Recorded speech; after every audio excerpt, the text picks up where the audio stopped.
pengurus masjid. Emang dia yang punya masjid? Bukan.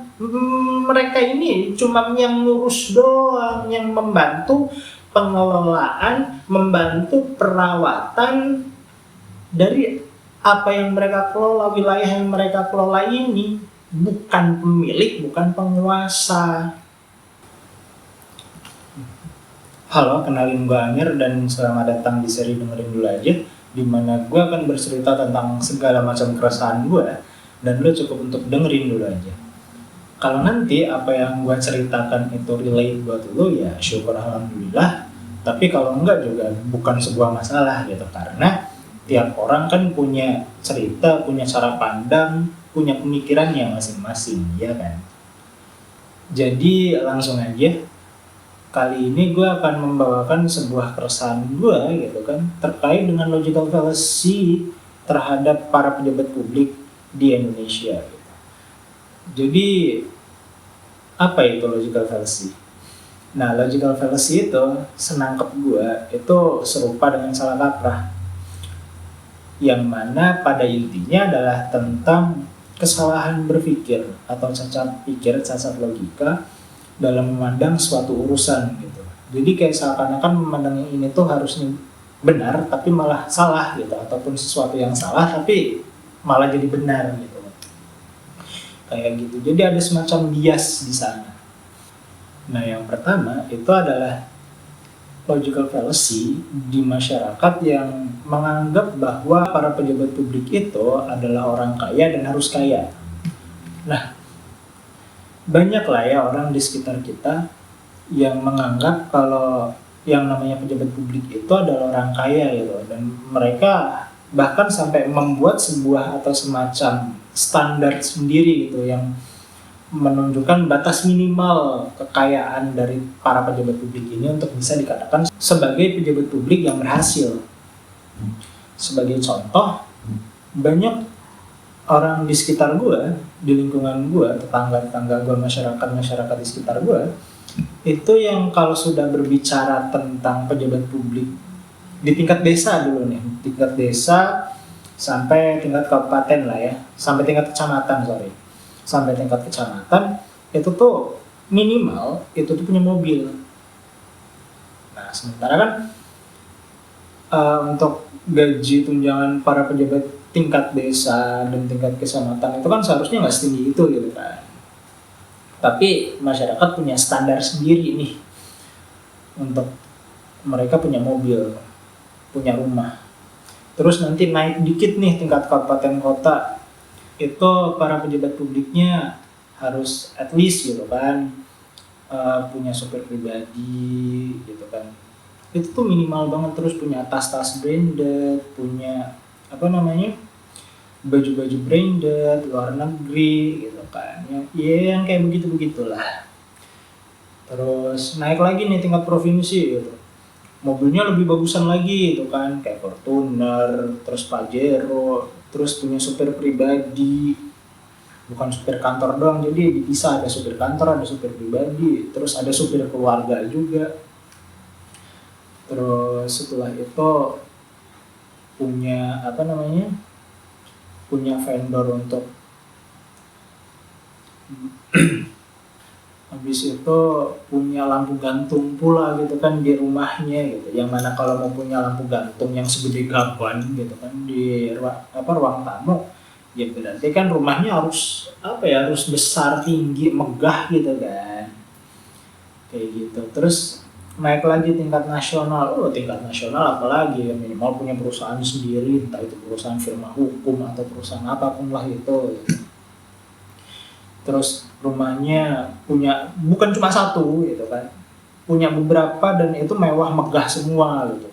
Terus di dalamnya juga ada kayak semacam kolam renang pribadi kayak gitu. Itu kan jadi semacam standar sendiri dari masyarakat untuk para pejabat publiknya nggak sih? Kayak contoh gini deh, biar gampang, biar simpel. Menurut lu gimana nih kalau misalnya lu ngelihat bupati atau wali kota lu lah itu datang ke kantor tiap hari pakai Astrea Getter, bukan suprageter lagi nih, Astrea gitu kan. Menurut lu gimana? Kalau lu ngerasa itu aneh, ya berarti lu punya standar sendiri dong. Gitu. Nah itu yang menurut gue salah gitu loh. Standar itu tuh yang menurut gue tuh apa ya, bisa menjadi cikal bakal juga, bisa menjadi alasan, jadi faktor juga untuk para pejabat publik ini korupsi. Soalnya ya siapa juga sih yang udah modalnya gede gitu kan, terus harus ngejulat sana sini, harus umbar air mata begini begitu, tapi pas jadi malah dikatain tetangganya sendiri gitu kan, ih kamu kok pejabat tapi miskin sih, kok kamu pejabat tapi nggak punya standar ini sih, kamu gagal ya jadi pejabat. Siapa yang mau begitu kan? Makanya itu tuh yang menurut gue jadi salah satu cikal bakal korupsi. Dan makanya itu juga yang menurut gue menjadi salah satu yang pertama dan utama gitu loh, logical fallacy yang harus bisa kita hilangkan gitu. Terus untuk poin kedua gue ini ya masih berkaitan juga dengan poin pertama gue, yaitu banyak orang-orang kita yang menganggap kalau yang namanya pejabat publik itu adalah sebuah profesi idaman. Gimana ya?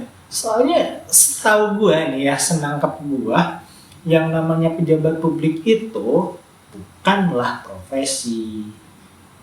Emang pejabat publik itu lahir dari orang-orang yang seharusnya itu profesional di bidangnya masing-masing, ya kan? Setuju kan? Tapi mereka itu kalau udah jadi pejabat publik bukan lagi profesi, tapi mereka itu full time menjadi pengabdi masyarakat, pengabdi negara gitu loh. Beda yang namanya profesi sama pengabdi.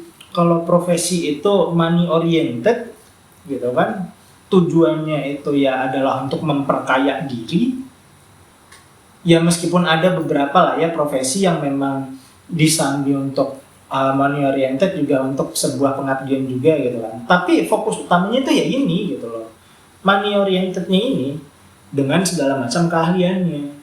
Sementara kalau yang namanya pengabdi itu kerjanya, usahanya, waktunya, keahliannya itu tuh semuanya ya untuk pengabdian, namanya juga pengabdi gitu loh, untuk pengabdian, untuk masyarakat, untuk negara. Makanya akan aneh kalau orang setelah menjadi pengabdi itu justru makin kaya gitu. Makin kayanya juga yang sebenarnya nggak masalah makin kaya gitu kan, karena mungkin ada usaha keluarga atau apalah, tapi makin kayanya itu bukan yang dari tiba-tiba kekayaannya cuma 1 M terus jadi ratusan M atau nyampe ke triliun. Iya, bukan yang seperti itu gitu loh. Jadi gimana ya, kalau ada orang yang menganggap kalau para pejabat publik ini adalah sebuah profesi, itu salah gitu loh. Mereka memang lahir dari orang-orang yang profesional, tapi mereka bukan profesi, apalagi profesi idaman gitu loh. Nggak ada yang namanya pejabat publik itu ya full time mengabdi, full time menjadi pengelola, menjadi pengurus dari wilayah yang mereka kelola gitu loh.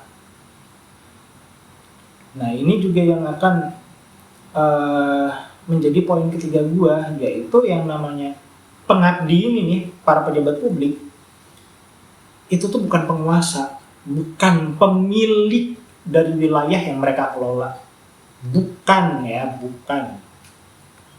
Mereka itu tuh ya pengelola, mereka itu pengurus. Kayak simpelnya gini deh, pengurus masjid, emang dia yang punya masjid? Bukan. Mereka ini cuma yang ngurus doang, yang membantu pengelolaan, membantu perawatan dari apa yang mereka kelola, wilayah yang mereka kelola ini. Bukan pemilik, bukan penguasa gitu loh. Yang namanya pejabat publik di negara demokrasi ya seperti itu. Bedakan yang mana. Gini deh lah ya, pejabat publik negara kita Indonesia itu sistemnya bukan kerajaan kan. Nah, Karena sistemnya bukan kerajaan, jadi berbeda dengan Inggris ataupun dengan negara-negara ataupun kerajaan-kerajaan pada zaman dahulu gitu. Yang mana kalau sistemnya itu kerajaan, baru deh rajanya, terus menteri-menterinya, kasimnya, terus bangsawan-bangsawannya, itu mereka semua yang menjadi pemilik dari wilayah yang mereka kelola gitu. Itu wajar karena bentuknya kerajaan. Tapi emangnya Indonesia kerajaan? Kan bukan.